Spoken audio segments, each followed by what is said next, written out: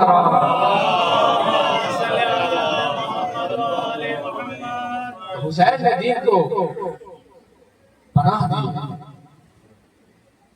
حسین دین کو پناہ دینے والی بات۔ تو کربلا کہاں سے سمجھ آئی گئی؟ کربلا یہاں سے سمجھ آئی گئی۔ دو چار جملے ہمارے سجاد علیہ السلام کے حوالے سے دیکھیں۔ ہر زمانے کا یہ دستور رہا ہے، کوئی کام کرنا ہے تو کام سے زیادہ ڈھنڈورا پیٹیے۔ اور یہ آج سماج کا نظریہ بھی ہے، آپ اگر تجارت کرنی ہے اور تجارت میں 1 کروڑ خرچہ کرنا ہے تو اس تجارت کو عام کرنے کے لیے، ایڈ کرنے کے لیے، پرچار کرنے کے لیے 4 کروڑ آپ اور خرچہ کریں۔ اور یہی سسٹم آج سے نہیں، زمانے سے چلا آیا کہ اپنے کام سے زیادہ خرچہ اسے پہنچانے میں، پھیلانے میں، پرچار کرنے میں ہوتا ہے۔ اور یہی کربلا کی جنگ کے بعد جب کربلا کی جنگ ہوئی اور جب اسے عام کرنا ہوا تو یزید نے اپنے نہ جانے کتنے کارندوں کو تاریخ جھوٹی لکھوانے کے لیے، پرچار کرنے کے لیے پیسے انعامات دیے جا رہے ہیں۔ کیوں؟ تاکہ تاریخ میں 2 چیز لکھوائی جائے، ایک کہ یزید خلیفۃ الرسول ہے اور یہ خارجی ہے۔ قتل حسین کے بعد اس کا پرچار کیسے کیا جائے؟ یہ سلسلہ ہمیشہ رہا۔ جو دربار میں امام سجاد اور اہل حرم جو دربار میں بلائے گئے، اس کا مین فلسفہ یہی تھا کہ اب دربار میں ہمیں پرچار کر دیں کہ کربلا میں ہم نے خارجی مارے ہیں، ہم خود رسول کے جانشین ہیں۔ اور یہی وجہ تھی عزیزان گرامی، بس میں یہی بات کہ امام سجاد علیہ السلام کو دربار میں بلایا گیا، دمشق